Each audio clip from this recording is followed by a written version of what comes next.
The power of space itself to alter consciousness. Hi, I'm Chuck Pettis, the owner and creator of Earth Sanctuary. I would like to tell you some of the skills and abilities that I use to create Earth Sanctuary. In this podcast, I want to tell you how I learned to use the power of space itself to alter consciousness. The one thing that makes Earth Sanctuary unique and different is its magical energy that produces transformational spiritual experiences, resulting in a heightening of consciousness and spiritual awareness. Earth Sanctuary is doing just that. Here are several visitor comments.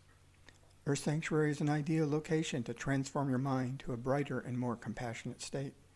Earth Sanctuary is like an enchanted forest. It is very evident that the earth here is holding the loving energy for all that visit and all mankind. How blessed am I to be able to create a place for people to feel like this.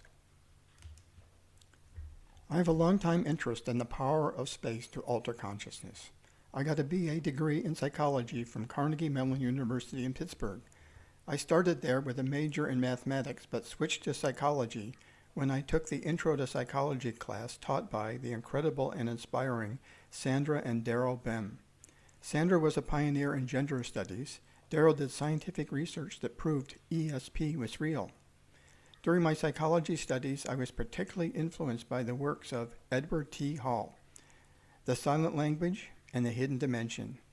These books revealed how the relationship of oneself to others and the surroundings affect behavior and feelings. In 1970, my last year at Carnegie Mellon, I was part of a group that built geodesic domes and inflatables for the first Earth Day. Spending times in domes and inflatables was amazing because we could all tell we felt different in these non-rectangular structures.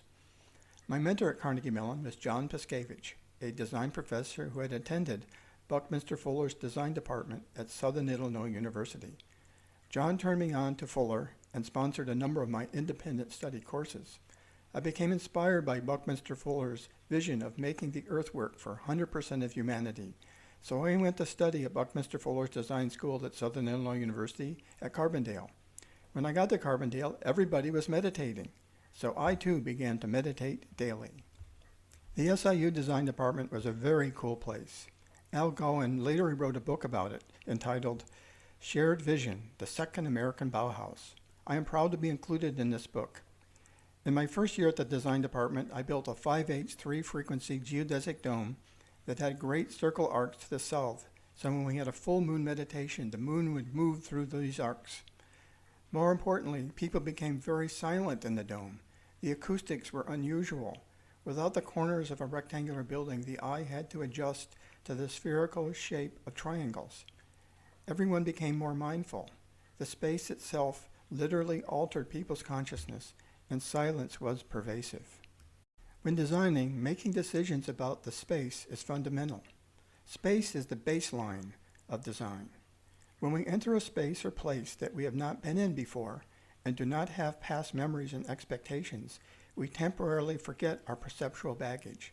Unfamiliarity is a setup for a digital uplift in consciousness.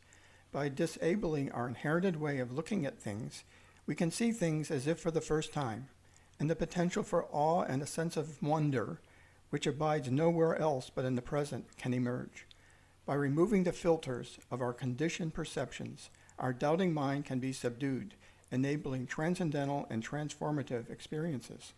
For example, I met a woman at Earth Sanctuary who told me, I am someone who is always looking for deficiencies and what could be improved. At Earth Sanctuary, I see nothing that can be improved. At Earth Sanctuary, you will experience a variety of special spaces that many people have never experienced before. The dolmen, the labyrinth, the stone circles, the medicine wheels, the stupa, the ley line sculpture. All of these put you in a new kind of space that enables you to produce transformational spiritual experiences and a heightening of your consciousness and spiritual awareness. In my next podcast, I will talk about how I use dowsing to find, heal, and amplify earth energies.